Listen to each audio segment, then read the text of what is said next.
মাহে রমজান সামনে, এবারের রমজানে টার্গেট নাও 30 দিনের রোজার মাধ্যমে দিল থেকে আল্লাহর কাছে এইভাবে 30টা দিন হাতে গুনে তুমি আল্লাহর সাথে ওয়াদাবদ্ধ হও যে আল্লাহ 30 দিন আমি রোজা রাখবো। এবং যৌন চাহিদা, লজ্জাস্থানের চাহিদা,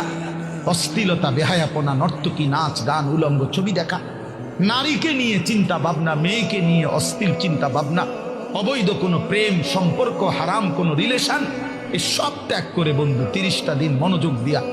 রোজা রাখো, তারাবি পড়ো, ইফতার করো, সাহারি করো, তসবি পড়ো, তেলাওয়াত করো, কোনো আলেমে দ্বীনের সাথে উঠা বসা করো, ইমাম সাহেবের সাথে সম্পর্ক করো। ইনশাআল্লাহ দেখবা